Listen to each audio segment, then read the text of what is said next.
국어 1등급 어떻게 준비해야 할까요? 국어는 단기간에 성적을 올리기가 정말 어려운 과목입니다.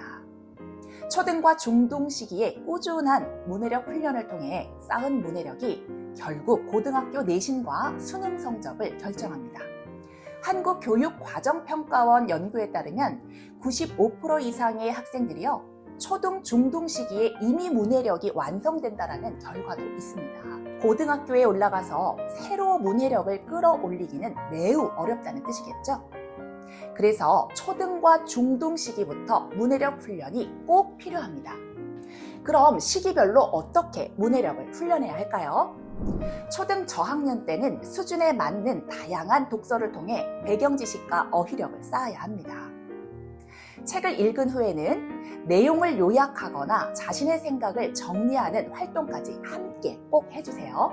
왜냐하면 이 독서를 통해서 배경 지식과 어휘력이 정말 많이 길러지는데, 이 시기에는 그냥 어휘력이 그냥 배경 지식이라고 볼 수도 있거든요. 그래서 정말 많은 단어를 알아야 되는데, 단어 하나하나의 뜻을 잘 알 수 있도록 정말 많이 좀 신경을 써주셔야 되는 시기거든요.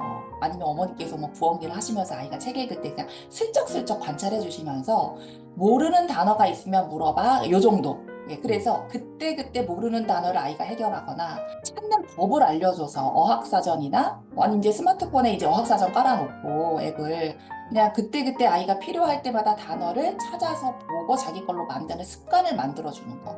그래서 많은 책을, 다양한 책을 읽는 거, 다독하는 게 정말 중요한 시기가 초등학교 1, 2, 3학년이고, 요약하는 말하기, 그리고 요약하는 글쓰기를 어머님들께서 강압적이지 않은 태도로 아이가 그것을 자연스럽게 실력을 쌓아나갈 수 있도록 해주시는 것이 너무 중요하고, 그리고 올바른 독서 습관, 그 다음 독서 흥미 가질 수 있도록 해주시는 게 너무 중요한 시기입니다. 이때는. 초등 고학년 시기에는 많이 읽는 것에서 깊이 있게 읽는 것으로 넘어가야 합니다. 비문학 지문을 읽고 중심 문장을 찾거나 자신의 생각을 글로 표현하는 연습을 시작해야 합니다.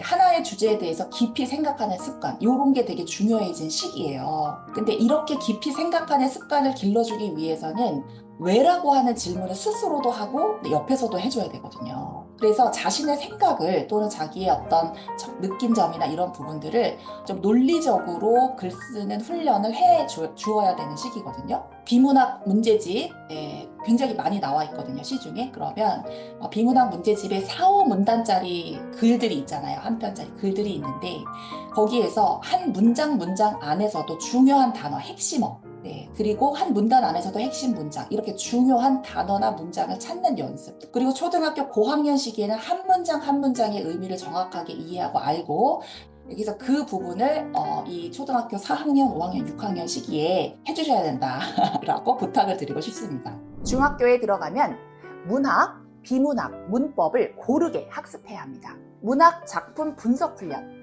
그리고 비문학 구조 파악 연습, 국어 문법 기초를 튼튼히 해야 어려운 고등 내신과 수능에 대비할 수 있습니다. 문학 같은 경우는 이론은 학습을 해야 돼요. 학습이라고 하는 것은 이해와 암기를 수반하는 거라서 확실한 이해와 그리고 암기, 그리고 반복적인 복습이 좀 필요하고요. 그리고 작품 분석 훈련이 꼭 필요합니다. 그래서 시나 소설이나 또는 수필, 그리고 희곡, 시나리오, 이렇게 5가지 문학 갈래가 있거든요. 그런데 그 중에서 수필이나 또는 이 희곡이나 시나리오는 좀 드물게 나와요. 시나 소설 같은 경우는 그냥 필수거든요, 무조건. 그래서 비중이 되게 커요. 시 분석 훈련을 5단계에 맞춰서 시작을 학습적으로 시작해야 되고요.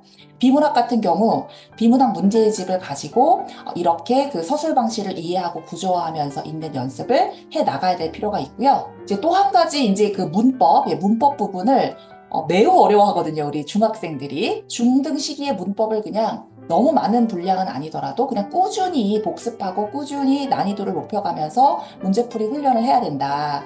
이 부분을 좀 강조를 드리고 싶습니다. 중3부터는요, 고등학교 국어를 염두에 두고 고전문학, 그리고 고등 비문학 훈련, 그리고 수능형 문제풀이를 시작해야 합니다. 그리고 언어적 사고력과 응용력을 함께 키워야 합니다. 우선은 이제 고등학교 가서 정말 어려워지는 게 또 고전문학이에요. 그래서 고전문학을 소리내어 읽고 읽을 줄 알고 해석할 수 있는 정도로만 공부를 어느 정도 하고 들어가면 고등학교 때 훨씬 수월하다라고 하는 부분을 말씀을 드리고요. 이 내신 기간에 중3뿐만이 아니라 중학교 시기의 내신 기간이 정말 중요한 게 학습 지구력이나 또 학습 역량, 학습 양을 키워주는데 되게 훈련하기 좋은 시기거든요. 그래서 많은 문제와 또 많은 양을 가지고 이런 학습 지구력이나 양 훈련, 이런 부분들을 이 내신 기간 하다 보면 고등학교 갔을 때는 정말 시간 싸움, 양 싸움이거든요. 그렇기 때문에 이 시기를 잘 활용할 수 있는 게 내신 기간이다. 내신 기간을 잘 활용하셔라 라고 말씀드리고 싶고, 이 모의고사를 통해서 내가 내신은 100점 늘 나왔지만 모의고사 보면 5등급 나올 수 있어요. 그러니까는 그 학교마다 변별력이 다 다르고 중학교 내신은 변별력이 좀 별로 없다고 보거든요. 그래서 모의고사 기출문제를 정기적으로 3개월에 한 번, 6개월에 한 번이라도 평가의 의미에서 보게 하시는 게 좋다라고 말씀드리고 싶습니다. 최근 입시는요, 빠르게 변화하고 있습니다. 내신이 5등급제로 바뀌고 고교 학점제가 도입되었으며 서술형과 논술형 평가 비중이 커지고 있습니다. 단순한 문제풀이 능력이 아닌 글쓰기, 말하기, 그리고 사고력이 더 중요해졌죠. 독서와 국어는 함께 병행해야 합니다. 배경 지식과 어휘력은 독서로, 그리고 문학과 비문학, 문법 훈련은 국어 학습을 통해 함께 쌓아나가야 합니다. 그래서 보통 초등학교 때까지는 이제 독서를 많이 시키시다가 딱 끊고, 그리고 이제 그냥 국어 학원으로, 내신 학원이나 또는 이제 수능 준비 학원으로 그냥 바꾸시는 경우들이 많은데, 이제는 그렇게 하시면 안 된다고 저는 생각하거든요. 그래서 지금 독서 국어 학원들도 많이 생기고 있고, 제가 운영하는 학원도 그러는데, 독서와 국어를 병행하면서 글쓰기나 말하기나 언어적 사고력, 이런 부분들을 같이 키워주면서 지금 초등이든 중등이든, 이제 고등은 아니지만 초등이든 중등이든 초중 때는 독서와 국어의 병행학습 필요성이 굉장히 중요해졌습니다. 국어 문해력은요, 하루아침에 완성되지 않습니다. 초등, 중등 시기부터 체계적으로 준비한 학생만이 고등학교에서 국어 1등급을 받을 수 있습니다. 문해력 훈련 지금 바로 시작해야 합니다. 오늘 영상이 도움이 되셨다면 좋아요와 구독, 알림 설정 부탁드립니다. 앞으로도 문해력과 국어 공부에 필요한 핵심 실전 전략을 계속 공유해 드리도록 하겠습니다. 감사합니다.